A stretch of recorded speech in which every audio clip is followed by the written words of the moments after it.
при тебе в залата на стадион Васил Левски, струва ми се, че там има доста артистични личности. Може би не всичките са артисти в сатиричния театър, но доколкото знам има оперни певци. Има и обаче боксьори. Това е проблема в съвременния бокс, но по принцип трябва да се работи. Никога не се знае кога ще излезе боксер от някой.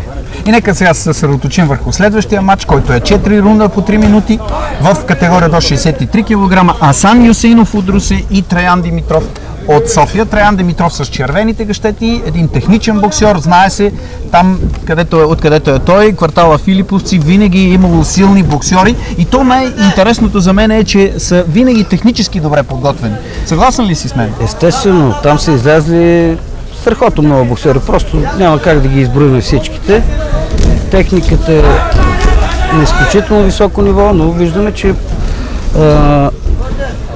боксера от Русе също добре владее.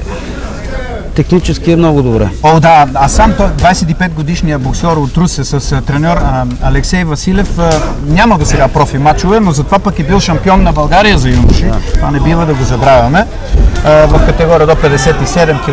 2003 година, ако не се лъжа, стана той шампион на юношите, а стана същата година и втори за мъже. Тогава загуби от Калаян Димов. Силният боксер от Бургас. Добър атестат за него. Но проблема на нашите професионални боксери е, че начинаещи се просто нямат модел за поддържание.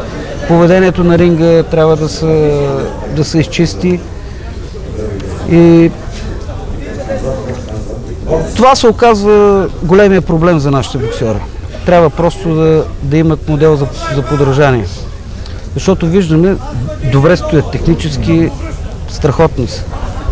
Но все пак в професионалния бокс има някакви други тънкости, така да се кажат. Да, аз се спомням за Асан Юсеинов още от юношите. Винаги се отличавал с своята бързина, с силните си удари. Той го доказа и в този матч, който виждаме. Даже той можеше да бъде претендент и за титулярното място в категория до 57 кг. Ако в този момент нямаше много силни боксери в тази категория, искам и се да изтъкна руснакът с български паспорт Алексей Шейдулин, който в края на кращата отне на други български боксери шанса да се бият. Може би това е и причината Асан да не бъде толкова амбициозен при аматьорите. Надявам се, че тук това ще стане, още повече, че съвсем сериозно са поели тази инициатива на Русенлия да правят професионален бокс в тази страна. Крайно време беше. Русе винаги имал силни боксери.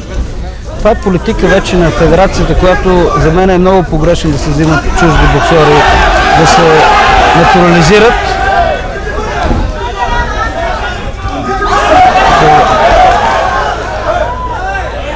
Тук две нарушения на Асан, които не би трябвало да прави. В края на кращата мисля, че той е достатъчно хладнокръвен, за да се владее.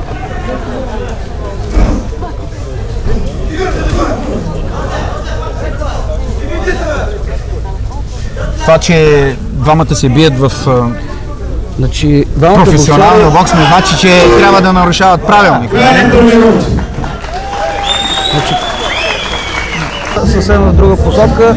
Значи трябва да се мисли и за защитите. А виждаме, че двамата боксери излязоха в банк. И така матча не виждам как ще продължи повече от 3 рунда.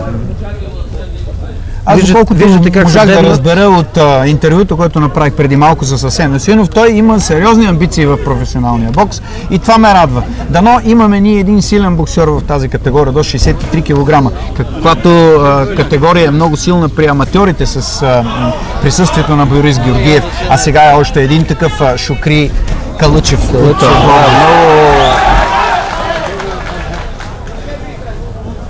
Добро изградено боксерче. Техника, обратния гард до известна степен помага, обърна гарда си Асан Юсеинов и веднага... Ниско са ръцете, не са добре защитени боксерите в професионалния бокс. Това и все пак, Мартинес, ми се иска да изтъкна тук едно движение, което направи виртуозно Юсеин, този сайдстеп, който направи, за да избегне ударите. Не знам дали зрителите са обърнали внимание. Нестандартен. Смяташ ли, че сега падна от удар Траян Димитров или по-скоро искаше да се предпази? Имаше ли удар? Чист удар точно в брадата попадна. Значи, както казах, дебнат са и просто не виждам как ще продължи по-дълго този матч. Защитата, ето, виждате. Струва ми се, че няма да издържи. Не! Играят във банк. И аз, въпреки всичко, си мисля, че този удар не беше достатъчно силен, за да падне на земята от нокдаун. По-скоро обзет беше изцяло от страха. Страха го контролираше. Това е последствие на другите удари. Предишните удари, които бяха преди това. Той още изглежда, че не се е оправил. Сигурно още замаян. Всички знаем какво значи нокдаун. Едното падане на земята не означава толкова